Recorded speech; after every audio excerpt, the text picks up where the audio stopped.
Thanks God it's Friday. Alhamdulillah hari Jumat. Ini Jumat pagi menyantap kuliner khas Surabaya. Nih, yaitu sate klopo, sate kelapa. Ya, ini saya ada di pelopor sate klopo di Surabaya, yaitu sate klopo Ondomehan Bu Asih atau klopo Ondomehan Bu Asih.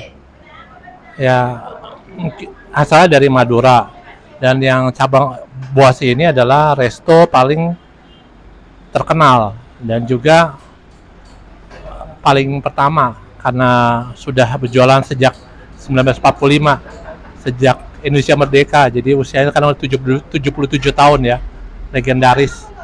Apa yang membedakan sate klopo dengan sate-sate lainnya, khusus sate Madura, yaitu sate klopo ini ya, ketika dimasak itu dagingnya ditaburi dengan kelapa, parutan kelapa, kemudian baru dibakar. Jadi rasanya gurih.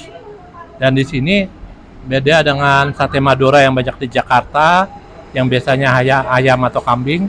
Di sini pilihannya ada usus, sumsum, otot, dan sate campur. Nah, saya buat amannya pilih sate daging atau sate sapi. Ada 3 inspirasi dari sate klopo. Yang pertama, sate itu makanan khas Nusantara. Ya. Jadi kalau bilang kuliner sate itu khas Indonesia. Walaupun ada diklaim oleh Malaysia, tapi jelas Indonesia yang punya sate. Dan yang satu daerah yang paling terkenal penjual sate adalah Madura. Nah, ini sate klopo juga adalah inovasi orang Madura, tapi kemudian menjadi ciri khas kuliner Surabaya ya, karena khususnya di daerah Ondomehon ini yang sekarang namanya menjadi Jalan Wali Kota Mustajab ya, di Kecamatan Genteng Surabaya ini. Ininya satenya beda sama sate Madura lainnya. Jadi jangan lupa kalau keliling Indonesia, traveling Nusantara, makan makanan Nusantara, diantaranya sate, cinta Indonesia, dan cinta budaya setempat, sate. Yang kedua, inspirasinya adalah klopo. Tentu saja ini ciri khasnya dengan yang beda yang lain.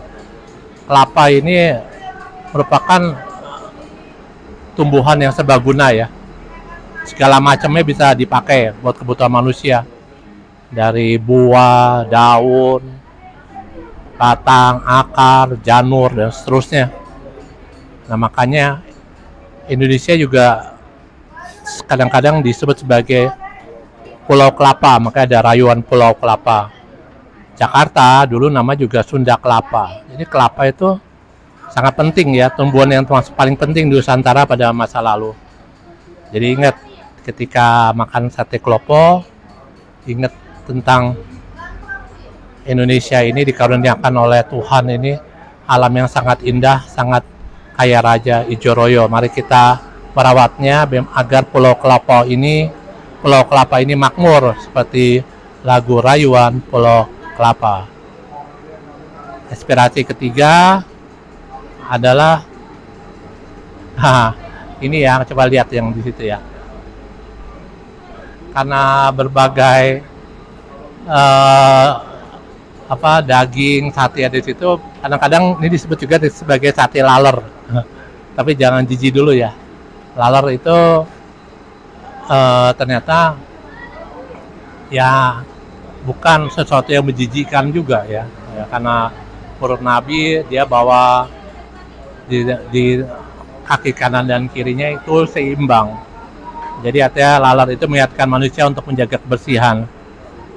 Kalau kita dikeliling laler, introspeksi, jangan ngerasa lalernya itu usil ya, tapi membuat bagaimana kita bisa membersihkan diri Demikian juga kalau lingkungan kita banyak laler, pasti ada sampah. Nah, kalau secara spiritual, sampah hati itu yang menyebabkan banyak lalat di sekitar kita. Lalatnya wujudnya macam-macam.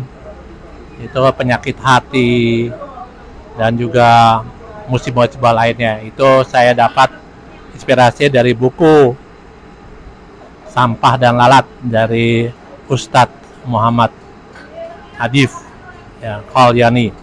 Ya, demikian inspirasi dari sate Klopo Ondomohon Bu Asih ya.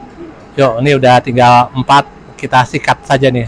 Beserta ada lontong dan kemudian ada serundengnya. Makan enak di Surabaya. Ayo lanjutkan Wiskul Surabaya. Yang penting cari makanan yang sehat. Ini lalarnya.